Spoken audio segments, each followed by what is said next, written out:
여러분 덕혜옹주란 영화를 아십니까?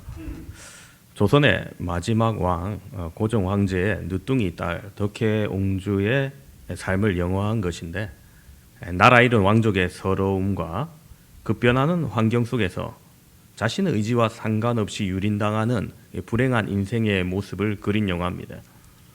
덕혜옹주가 일본에 있을 때 독립군과 함께 망명을 시도했다는 실제 역사와는 다른 이야기가 좀 삽입돼 있지만은, 영화가 나오기 전에 제가 초등학교 때 조선하면 굉장히 먼 시대 같았는데 마지막 공주가 살아있다길래 그때 깜짝 놀랐었거든요. 지금이야 돌아가셨지만은 그때부터 그녀의 인생에 관심을 가지고 있었었는데, 이 영화화돼서 보니까 정말 사실과 함께 능력 없는 백성들이 겪는 그 역사의 서러움을 잘 느끼게 잘 표현했던 영화이었습니다. 그에 비해 여러분, 오늘 우리가 읽은 이 사사기의 삼손은 다른 나라에 의해 압제받고 있는 상황은 같지만 능력 면에서는 전혀 다른 사람이었습니다. 삼손이 살던 시절 블레셋 이스라엘의 지배를 하고 있는 상황이었습니다. 무려 40년 동안. 삼손은 블레셋의 지배를 받고 있는 그 조국의 현실 속에서 하나님으로부터 부여받은 엄청난 힘이 있습니다. 블레셋 군사들이 어찌 할 수 없는, 도무지 삼손을 붙잡을 수 없는, 이길 수 없는 능력이었습니다. 그런데 개인은 능력이 있지만 삼손은 민족의 힘을 제대로 규합하지 못했습니다. 또한 제대로 블레셋과 전쟁을 계속해서 나라를 해방시키지도 못했습니다. 물론 부분적으로 블레셋 사람들을 죽이고 또 군대를 격파한 일이 있었지만 거국적으로 전면적으로 독립운동을 하진 않았던 거죠. 능력은 넘치도록 충분하지만 그 능력을 제대로 사용하지 못한 안타까운 삼손이었던 거죠. 오늘 본문에서 그러한 삼손이 드디어 넘어지는 장면이 나옵니다. 이전에도 삼손이 계속해서 위기에 처하고 약했던 부분이 있었습니다. 바로 이성에 관한 것, 여자 문제에서 그는 늘 위기에 처했었습니다. 딥나의 블레셋 여인을 보고 장가들어서 자기 민족들에게 문제가 생기고 결박당하고 블레셋에 넘김당하기도 했었고, 또 블레셋의 도시 가사에 있는 기생의 집에 자주 들어갔다가 그곳에서 기습을 당하기도 하였습니다. 이번에도 드릴라라 하는 여인에 의해서 일이 일어납니다. 이 드릴라라 하는 여인에 대한 자세한 기록은 없습니다. 많은 분들이 당연히 블레셋 여인일 것이다 생각합니다만, 어떤 학자들은 이 셈 계통의 이름이기 때문에 오히려 이스라엘 사람일 가능성도 있다라고 합니다. 여러분, 만일 그녀가 이스라엘 사람이라고 한다면 삼손은 또다시 같은 민족에게 배신당한 꼴입니다. 하지만 이 여인이 블레셋 여인인지 이스라엘 여인인지에 대해서는 정확하게는 알 수 없죠. 삼손은 이 드릴라라 하는 여인에 대해서 단순히 하룻밤 욕정을 품고 머문 사이가 아니었습니다. 삼손은 이 여인을 진심으로 사랑했습니다. 그러나 그녀는 다른 마음을 품고 있었습니다.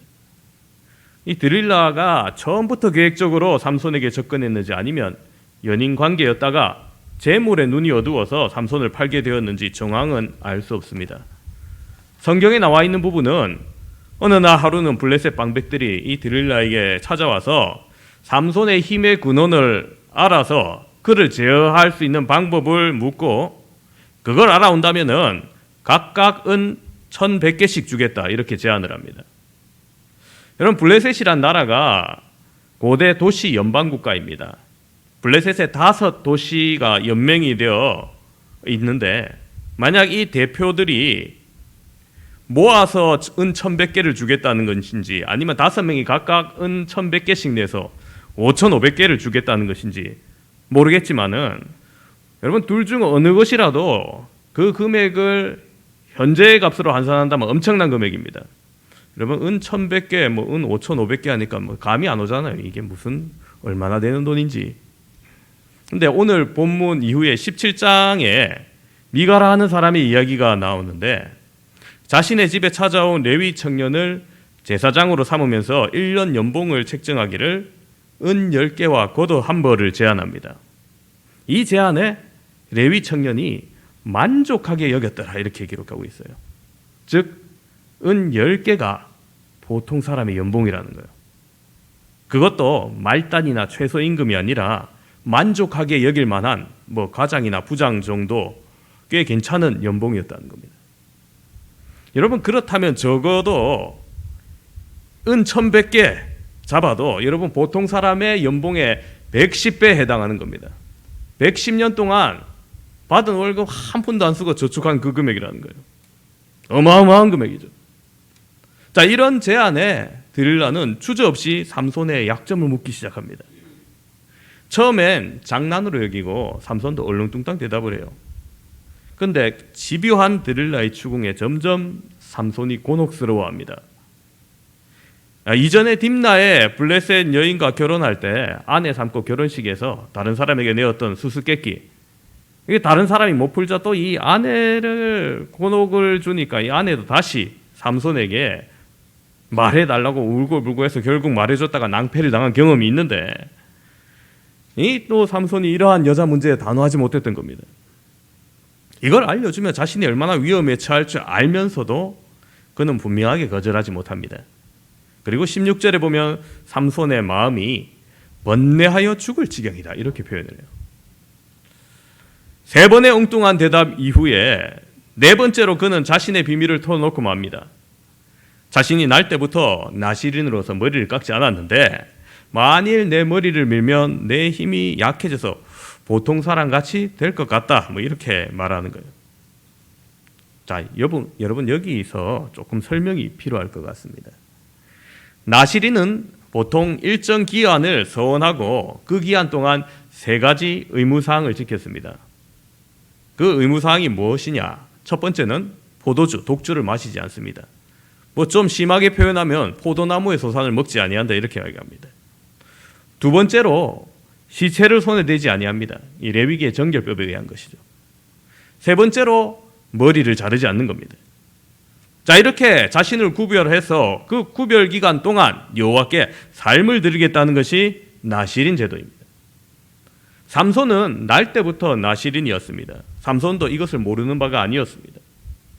드릴라에게 설명할 때 보면 자신이 나시림으로 살아가야 하는 것과 또 그 규례를 분명히 알았던 것으로 보입니다. 그럼에도 불구하고 삼손은 나시린 규약을 지키지 아니하며 살아왔습니다. 부지중에 한 실수가 아닙니다. 삼손의 모습을 보면 뭐 포도주를 꺼리낌 없이 마시고 사자의 시체에 있는 뭐 꿀을 손을 대어서 따기도 하고 뭐 규례와 상관없이 아무렇게나 살아왔던 겁니다. 그런데 단 한 가지 삼손이 지킨 것이 외형적으로 가장 표시나는 머리에 대해서는 손을 대지 않았던 겁니다. 이제 이 비밀을 안 드릴라는 삼손을 잠들게 한 후에 그의 머리를 밀었습니다. 19절에 보니까 머리털을 밀고 괴롭게 하여 본즉 그의 힘이 없어졌다라 기록하고 있어요. 자, 이것은 여러분 또 머리카락에 뭐 에너지가 있다, 뭐 힘의 원천이 있다 이런 것이 아니라 이 마지막 이러한 규례마저 지키지 아니하고 자신의 위협이 될 수 있는 모든 비밀을 다 발설한 삼손에게 더 이상 여호와의 영이 함께하지 아니하고 떠나심으로 능력을 잃은 겁니다. 드릴라가 목적을 달성한 후에 블레셋 사람들에게 알립니다. 그리고 이전과 같이 드릴라가 삼손에게 소리칩니다. 삼손이여, 블레셋 사람이 당신에게 들어다쳤나이다.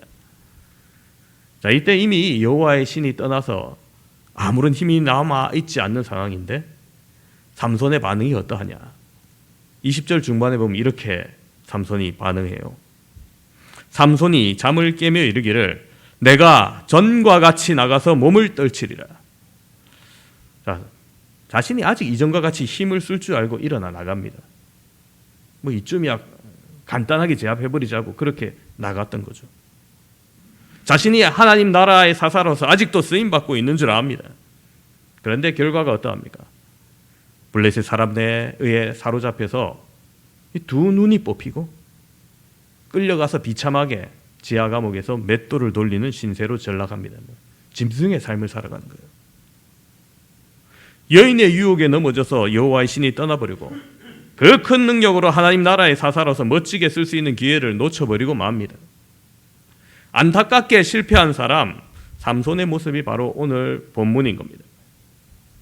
삼손이 왜 이토록 어리석은 결정을 했을까요? 결코 말해서는 안 될 말을 하는 이 삼손의 어리석음, 마치 죄에 중독되어가는 인간의 모습을 보는 것 같습니다.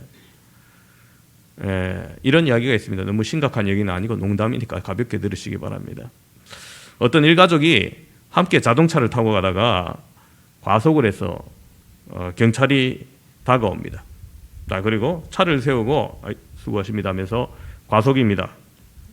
면허증 좀 제시해 주시기 바랍니다. 이러니까 그 운전한 분이 하는 말이 아유 죄송합니다. 술 한잔 했더니 정신이 그만 없어가지고 과속을 했다고.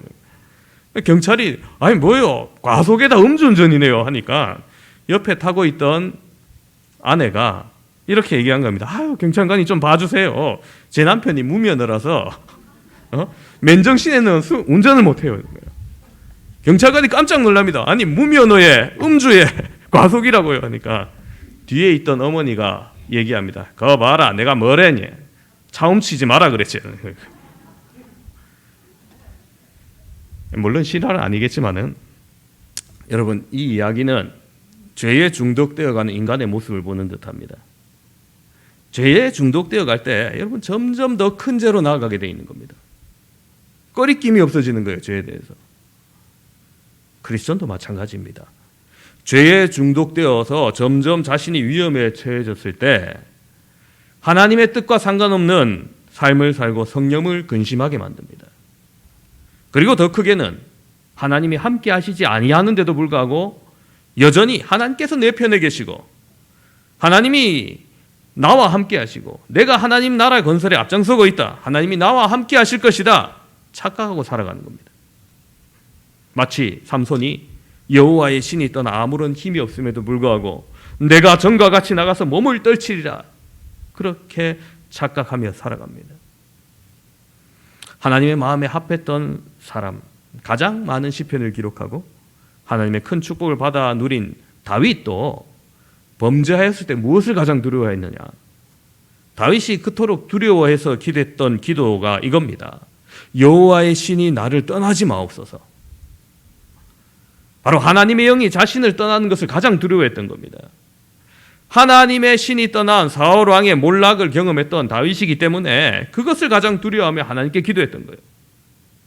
그런데 오늘 우리의 삶은 어떠합니까? 죄에 조금씩 노출되면 여러분 언제부터인지 감각이 둔해집니다. 그리고 삼손과 같이 끝까지 참아주시는 하나님이 더 이상 안 되겠다고 할 때까지도 그마저도 내가 이전과 같이 나가서 몸을 떨치리라 착각하며 살아가고 있지는 않습니까? 하나님의 지극한 큰 사랑, 표현할 수 없는 사랑의 방법을 십자가를 통하여서 우리에게 보이셨습니다. 우리는 그 십자가의 능력을 믿을 때 하나님의 자녀가 되는 권세를 누립니다. 그런데 그 큰 은혜 가운데 있고 하나님과의 긴밀한 교제 속에서 하나님의 통치를 경험하고 누릴 때 우리의 삶 가운데 하나님 나라가 나타나고 우리는 하나님 나라의 확장에 비로소 쓰임받게 되는 겁니다. 그러나 안타깝게도 그 모든 사람에게 적용되지는 않습니다. 우리에게 말씀의 능력이 보이지 아니하고 성령의 근심만 나타나게 된다면 오늘 삼손의 실망스러운 모습을 바라보며 결국 그 능력을 거두어 가신 일도 일어날 수 있다는 거예요. 더 불행한 것은 하나님의 영이 떠났음에도 내가 여전히 이전과 같이 쓰임받고 있다고 착각하는 사람들입니다. 능력을 더욱더 받으면 받을수록 지위를 더욱더 받으면 받을수록 그 위험에 빠지는 거예요. 오늘날 이 시대에 이러한 착각하는 사람들, 실패하는 자들은 어떤 사람일까요?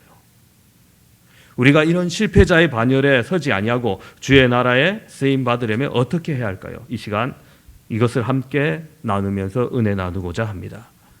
첫 번째로 유혹에 단호하게 대처해야 됩니다. 유혹은 누구에게나 있습니다. 우리가 세상 속에서 살아가기 때문에 죄악된 세상 속에서 늘 유혹에 노출되어 있습니다.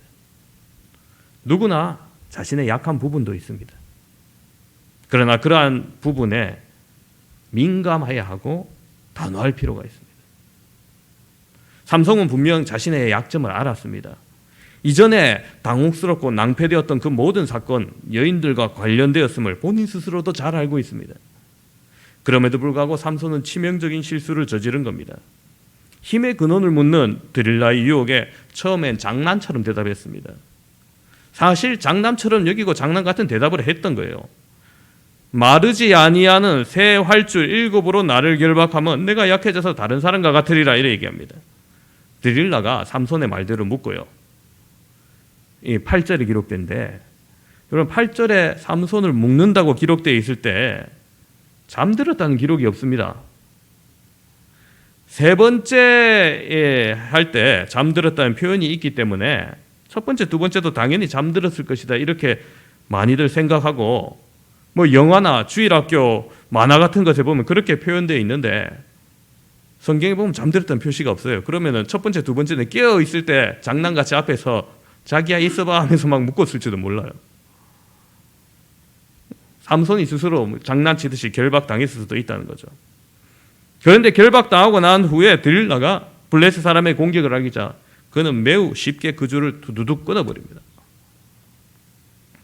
이쯤 되면 웬만한 사람은 눈치를 채고 이 여인이 좀 위험하구나, 내가 가까이 하지 말아야 될 사람이구나 생각해야 됩니다. 그리고 단호하게 만나지 말아야 됩니다. 근데 그럼에도 불구하고 이 드릴라가 자신이 기분이 상했다면서 놀리고 거짓말했다면서 이제는 내게 말하라고 계속 청원합니다. 이번에는 새 밧줄이 비밀이라고 말합니다. 근데 그것 역시 거짓으로 말한 거죠. 두 번이나 똑같은 장난에 속은 드릴라는 이때까지 삼손이 자신을 희롱하고 속였다고 강조합니다. 이 삼손이 좀 더 아슬아슬한 상황을 즐기려는 건지 진실과 근접하게 세 번째는 머리털을 언급합니다. 자신의 머리털을 7가닥으로 꼬으면 내 힘이 없어질 것이다 말합니다. 아니 삼손이 머리가 좀 없을 것도 아니고 풍성했을 거라고 생각하는데 그 길고 풍성한 머리를 7가닥으로 꼬면 어떤 스타일이 나올지 좀 상상이 안 가요. 뭐 4개 머리가 나올란가. 근데 아무튼 삼손이 잠든 사이에 드릴라가 머리를 7가닥으로 꼬았습니다. 자, 똑같이 여김없이 복병들이 들이닥칩니다. 자, 이쯤 되면 여러분 바보라도 이 여인이 정녕 자신에게 해를 끼칠 수 있는 여인이라는 걸 알아야 되는데 죄의 속성이 참 그렇습니다. 계속해서 저지를수록 우리를 둔감하게 만듭니다. 네 번째, 계속해서 드릴라가 힘의 근원을 말하라 할 때 삼손의 속마음을 표현하기를 마음이 번뇌하여 죽을 지경이다 이렇게 표현해요. 삼손도 충분히 그 위험을 알았다는 거죠. 그렇기 때문에 쉽게 떠나지는 못하고 괴로워하고 죽을 지경이었던 겁니다. 그러면서도 그는 단호하지 못했습니다. 여러분 우리나라 프로 스포츠가 많은데 그중에 프로농구가 참 인기 있죠. 1세대 프로농구 스타로 강동희 선수가 있었습니다. 국가대표로 여러 번 활약도 했고 또 은퇴 후에 지도자로서도 성공하고 프로팀 감독까지 하였죠. 그러던 어느 날 불법 도박자들로부터 부정승부 유혹을 받습니다. 아는 후배가 브로커가 되어서 술자리에서 처음에 장난삼아 유혹합니다. 그런데 농구는 감독이 승패를 좌우하기 어렵다면서 가볍게 거부했는데 이후로도 계속해서 집요하게 그 후배가 술자리를 같이 하며 유혹합니다. 그쯤 되면 이제 이 후배 그만 만나야겠다 생각하고 단호하게 거절했어야 되는데 그렇지 못한 것이 화근이 됩니다. 이 후배가 2011년 2월 26일 이 동부와 SK 서울 경기를 타겟으로 삼고 전날에 술자리를 함께한 다음에 감독에게 술값 300만 원이 없다, 대신 내달라 하더니 아니다. 내일 1쿼터에 주전을 빼주면 술값을 해결할 수 있다 이렇게 얘기를 합니다. 이게 덫이었습니다. 강동희 감독은 언론을 통해서 우리 팀이 이미 플레이오프에 진출 확정된 상태이기 때문에 주전들을 쉬게 하겠다 공개적으로 말해 놓은 상황이라서 깊이 생각하지 않고 너 알아서 마음대로 하라 이렇게 대답을 했습니다. 그때 단호하게 경찰에 신고하든지 분명히 거절했어야 되는데 그런 어중간한 대답을 하고 반승한 거나 마찬가지가 되어버린 겁니다. 이게 시작이 되었습니다. 다음 날 약속대로 주전이 빠진 상황에서 그래도 팀이 승리해서 조작은 실패했습니다. 그렇지만 술값 300만 원 내주고 감사하다는 의미로 오히려 700만 원까지 받게 되었습니다. 그리고 그게 빌미가 돼서 계속해서 승부 종작을 강요받습니다. 거절하면 이전껏 받았던 것까지 경찰에 불겠다고 위협을 합니다. 조직폭력배들이 개입되고 자신의 사생활에 찾아오게 됩니다. 그것을 피해 찜질방을 전전하는 삶을 살기도 하였지만 한번 들어놓은 이 덫은 결국 모든 것이 사회에 밝혀질 때까지 그를 묶어두었습니다. 그리고 실형을 선고받고 프로농구에서 그의 모든 기록이 영구 제명되고 감독직 다 박탈되게 됩니다. 한 시대를 풍미했던 선수이고 명예로운 감독이었지만 유혹에 단호하지 못했기 때문에 이와 같은 일이 생긴 겁니다. 사랑하는 성도 여러분, 우리도 마찬가지입니다. 우리를 유혹하고자 하는 죄에 대해서 단호하지 못할 때 죄의 사슬에 우리가 묶이게 됩니다. 강동희 감독은 자신의 약점이었던 술과 인간관계, 거기에 단호하지 못했기 때문에 죄의 사슬에 묶이게 된 것이죠. 오늘 나의 약점은 무엇입니까? 나를 묶을 수 있는 죄의 사슬이 무엇입니까? 내가 중독되어 가는 죄가 있다면 무엇일까요? 삼손이 그러하였듯이 아마 자신 본인이 스스로 더욱더 잘 알 겁니다. 나의 약점과 더불어 이 괜찮은 가치와 악한 가치가 공존하면서 우리를 유혹해요. 삼손의 입장에서 볼 때는 드릴라가 궁금해하는 자신의 힘의 근원을 묻는 것, 지극히 위험한 일이지만 또 그 여인을 사랑이라는 가치가 함께 있기 때문에 자신의 약점을 단호하게 변호하지 못하고 죄에 빠졌던 거죠. 오늘 우리를 넘어뜨리게 하는 것도 마찬가지입니다. 여러분, 가짜 휘발유에 가장 많이 들어있는 물질이 뭘까요? 네, 진짜 휘발유입니다. 진짜 휘발유가 어느 정도 있어야지 여러분 이걸 안 들키고 팔잖아요. 근데 뭐 가짜 휘발유에 그래도 진짜 휘발유가 많이 있으니까 뭐 넣어도 무방하겠거니? 아니죠. 계속해서 넣었다가는 어떻게 됩니까? 엔진에 물이 가고 결국 고장이 납니다. 그와 같이 여러분 우리가 선한 것과 악한 가치가 공존하면서 우리를 유혹할 겁니다. 예를 들면 사회에서 좋은 인간관계를 맺어야 하지만은 함께해야 하는 것들, 악한 것들 때문에 이거 좀 거부하고 싶은데 하면 거스를 때 이 인간관계가 깨질 수도 있다 생각해서 쉽게 거절하지 못하는 경우죠. 그러나 우리는 죄에 대해서, 유혹에 대해서 분명히 단호해야 합니다. 관계가 비록 잠깐 소원해지더라도 다른 노력에 의해서 더욱더 회복하려고, 극복하려고 노력하고 지켜나가야 하는 겁니다. 그 모든 죄에 대해서, 유혹에 대해서 단호하게 대처하심으로 하나님 나라를 함께 이루어가는 저 여러분 되시기를 바랍니다. 두 번째로 주의 나라에 쓰임 받으려면 자신의 정체성을 벗어나지 않아야 됩니다. 삼손은 태어나기 전부터 나시린으로서의 서원받은 자입니다. 하나님께서 이 마노아라 하는 자의 아내 태의 문을 닫으시고 천사를 통하여 나시린으로 살아갈 것을 고지하셨습니다. 말씀이 희귀해진 시대에 하나님이 함께 일할 만한 자를 찾으셨고, 그래서 아예 삼손을 처음부터 택하시고 태어날 때부터 좀 구별되어서 하나님 나라의 사사로서 쓰임받게 될 그런 영광스러운 은혜를 얻은 겁니다. 그러나 삼손은 이러한 사실을 알면서도 그의 정체성은 점점 이 사명과 멀어져 갔습니다. 이방 여인을 대하고 포도원에 들어가고 불을 사지르고 사자의 시체를 만지는 것이나 가사의 기생의 집에 들어가는 것까지 점점 자신의 정체성을 잃어갑니다. 또한 드릴라가 힘의 근원을 물었을 때 장난삼아 말했던 첫 번째 마르지 않는 활주이 이 히브리어로 단어 에테르라는 단어인데 이게 두 가지로 번역될 수 있어요. 하나는 칡넝쿨이고요. 하나는 짐승의 힘줄이에요. 근데 여러분 활줄 뭐로 만들까요? 칡넝쿨로 만들까요? 힘줄 만들까요? 아마 힘줄이 더 맞다고 생각합니다. 좀 그러면은 마르지 아니한 활줄, 마르지 아니한 힘줄 뭡니까? 시체에서 뗀 지 얼마 안 된 거예요. 곧 또 시체, 짐승의 시체를 접촉한다는 거죠. 나시린으로서 부적절한 행동입니다. 서두에 말씀드렸다시피 자신이 나시린임을 알지 못해서가 아닙니다. 드릴라에게 자신의 힘의 근원을 얘기할 때 자신이 나시린의 서원을 했고 머리를 밀면 되지 아니하는 것, 그것까지 밝힙니다. 이것은 그가 충분히 인지하고 있었다는 것을 알고 있습니다. 그렇지만 알고도 그는 나시린의 삶을 살지 않았다는 거예요. 블레셋에 더 깊숙이 가사에 들어가고 블레셋 여인과 꺼리낌 없이 지냈습니다. 그럼에도 불구하고 그가 그래도 유일하게 지켰던 것, 머리를 자르지 아니한 겁니다. 자신이 적어도 이스라엘 사람이고 하나님의 사람이고 민족을 대표하는 사사임을 알았던 거죠. 그렇기에 하나님은 그의 여러 가지 흠에도 불구하고 단점에도 불구하고 그와 함께 계셨던 겁니다. 부족하지만 쓸쓸히 홀로 무거운 무게를 가지고 싸우는 사람이었기 때문에 하나님께서 함께 해주셨던 겁니다. 여러분, 삼손이란 이름의 의미가 작은 태양이라는 의미예요. 태양처럼 빛된 삶을 살길 바랬던 부모님의 마음, 하나님의 마음이 있었겠죠. 그가 자신의 사명대로 그렇게 살았다면 정말 이름의 뜻대로 작은 빛처럼 귀하게 쓰임 받았을 겁니다. 그러나 그가 이제 드릴라의 유혹을 당해서 자신의 정체성마저 흔들렸습니다.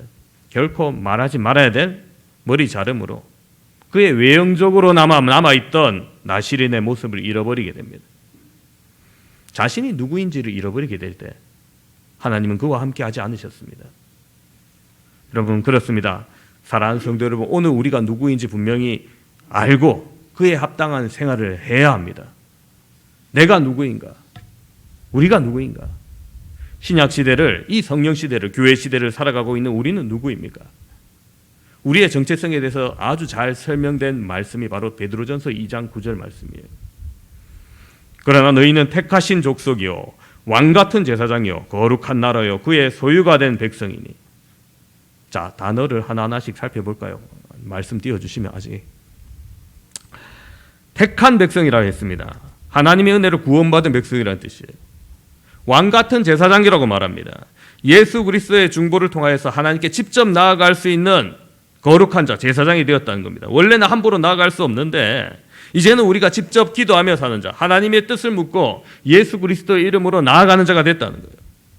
거룩한 나라요라고 말씀했습니다. 우리 안에 계신 성령님을 통해 우리가 성전이 되고 우리의 모임이 교회가 되고 그분의 뜻을 이루어가며 하나님 나라의 통치를 이루는 거룩한 사명이 바로 우리에게 있다는 겁니다.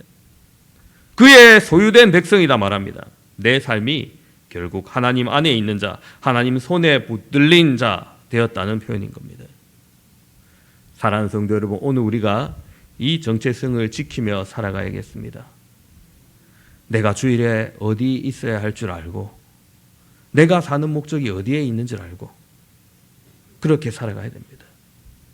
내가 누구인지 의식이 흐려질 때 그때 정말 위험한 때입니다.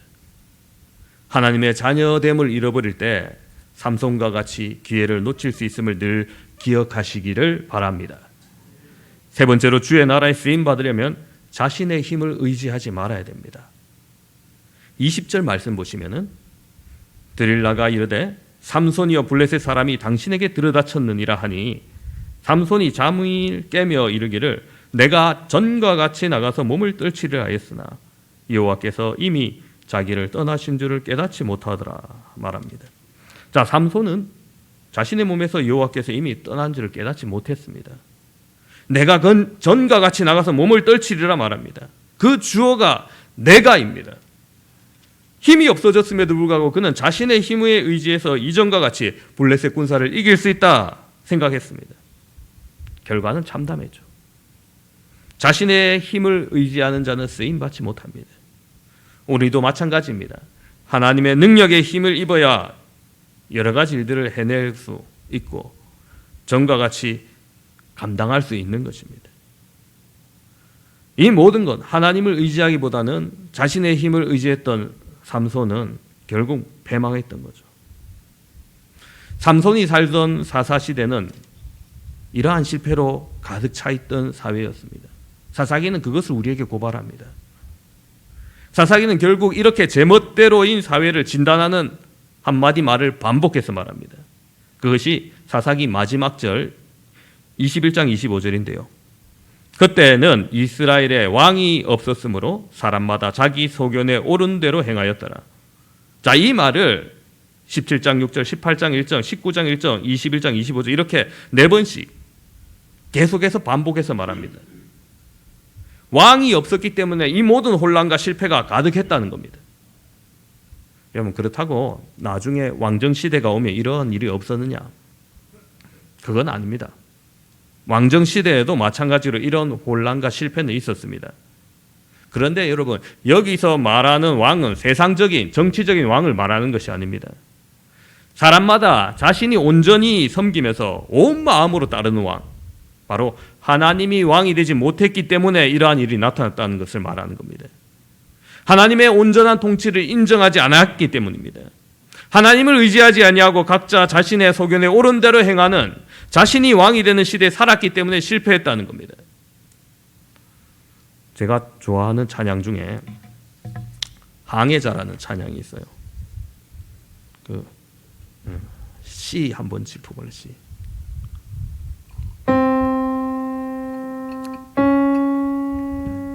코드, 그렇지, 코드.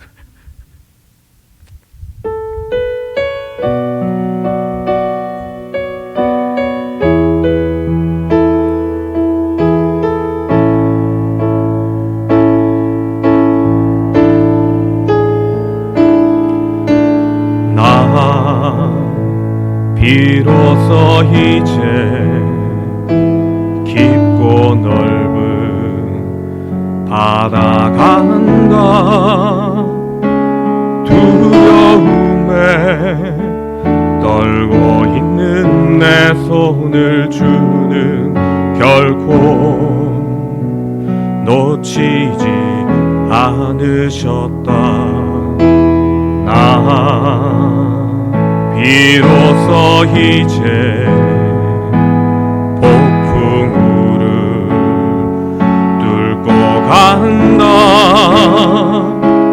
비바람에 흔들리는 나약한 나를 잡아주시는 그분은 나의 주님. 자, 여러분, 이 찬양이 우리 성도를 항해자로 비유합니다. 우리의 신앙생활이 바다를 항해하는 자같이 위태롭고 외로우면서도 하나님의 강한 손길을 경험할 수 있기 때문입니다. 저도 목회를 하면서 철저하게 느끼는 것이 바로 이 모든 위기의 시간, 내 능력으로 감당할 수 없다는 겁니다. 제가 할 수 있는 것은 오직 나를 잡아주신 그 하나님의 손길을 의지해서 따라갈 뿐입니다.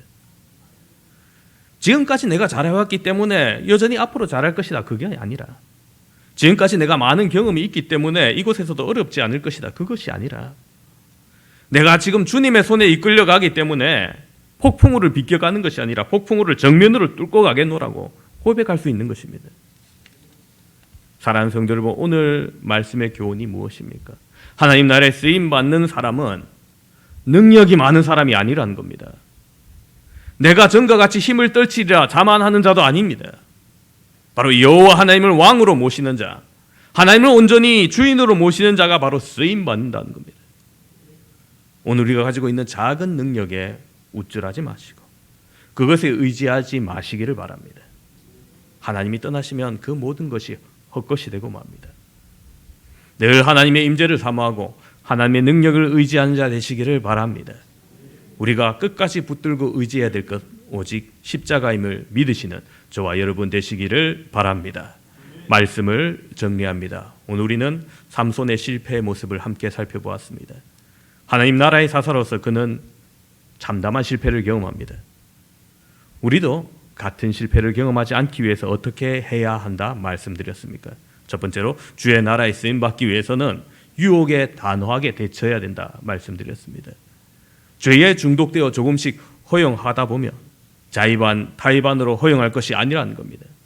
관계나 정 때문에 흔들려서도 안 됩니다. 타협하지 아니하는 죄에 대한 단호한 모습이 필요하다 말씀드렸습니다. 두 번째로 자신의 정체성을 벗어나지 않아야 된다 말씀드렸습니다. 삼손은 사사로서 그리고 나신으로서 자신의 정체성을 잃어버렸을 때 여호와께서 떠나셨습니다. 여러분, 우리 또한 하나님의 자녀됨을 기억하시고 예배자됨을 기억하시고 사명자됨을 기억하시고 자신의 정체성을 잃지 아니하시기를 바랍니다. 세 번째로 자신의 힘을 의지하지 않아야 된다 말씀드렸습니다. 하나님께서 이미 자신을 떠난 줄 모르고 내가 전과 같이 나가서 몸을 떨치리라 소리쳤던 그 삼손의 자기 과시는 참담한 실패로 끝났습니다. 혹 이미 이러한 실패를 경험하신 분 계십니까? 그때 하나님의 말씀을 좀 진작 듣고 돌이킬 걸 과거를 후회하고 계신 분 계십니까? 하나님은 다시 치료하시고 회복하시는 분입니다. 오늘 본문 마지막에 감옥에서 비록 두 눈이 뽑히고 맷돌을 돌리는 비참한 신세인 삼손에게 마지막 구절은 이렇게 말합니다. 그의 머리털이 밀린 후에 다시 자라기 시작하니라. 이건 삼손의 모발이 소중해서 성경에까지 기록된 게 아닙니다. 사사로서 이스라엘에 위해서 마지막으로 명예를 회복할 수 있는 기회를 주시는 이 복선으로 기록되어 있는 거예요. 감옥에서 뼈저리게 후회하며 하나님의 은혜를 구했을 겁니다. 그 삼손에게 마지막으로 명예로운 죽음을 택하도록 은혜를 주신다는 거예요. 사랑하는 성도 여러분, 은혜 하나님께서 돌이키는 자에게 은혜를 내려 주실 것입니다. 주님의 귀한 사명을 다시 맡겨주실 것입니다. 주님 나라에 다시금 쓰임받게 될 겁니다. 늘 하나님과 동행하심으로 하나님 나라를 함께 이루어 가시는 저와 여러분 되시기를 주님의 이름으로 축원합니다. 이 시간 우리 함께 통성으로 기도하실 때 말씀을 기억하시며 주님 우리가 죄에 단호하게 하여 주시옵소서. 주님 내가 나 자신을 의지하지 않게 하시고 우리에게 주어진 이 모든 직분과 은사 은혜들 하나님 앞에 내가 지켜야 될 나의 정체성들을 지키며 더욱더 주님 나라 위해서 쓰임받는 자 될 수 있게 해달라고, 우리가 더욱더 주님만을 의지하며 나아가는 자 될 수 있게 해달라고 이 시간 주여 한번 외치고 통성으로 기도하도록 하겠습니다. 주여, 아버지 하나님, 오늘 우리가 죄에 빠져들어 알며 유혹에서 아버지 하나님 무너졌던 삼손의 모습을 보았습니다. 주님 우리도 이와 같은 유혹 가운데 있을 때가 너무나 많음을 고백합니다. 아버지 하나님, 죄악된 세상 가운데서 참으로 주님의 손을 의지하며 나아가게 하여 주시옵소서. 아버지 하나님, 우리의 정체성을 발견하게 하시고 이것을 잃지 않게 하시고 죄의 유혹에 단호히 그것을 끊게 하시고 나의 힘을 의지하지 않으면 오직 주님만 의지하고 나아갈 때, 주님 손잡고 나아갈 때 우리가 이것을 이룰 줄 믿습니다. 아버지 하나님, 연약한 나의 손을 꼭 붙들어 주시고 아버지 하나님, 이 모든 세파 가운데서 이겨낼 수 있는 힘을 허락하시며 우리가 주님 나라의 온전히 쓰임받는 주의 거룩한 백성이 될 수 있도록 주님 함께하여 주시옵소서.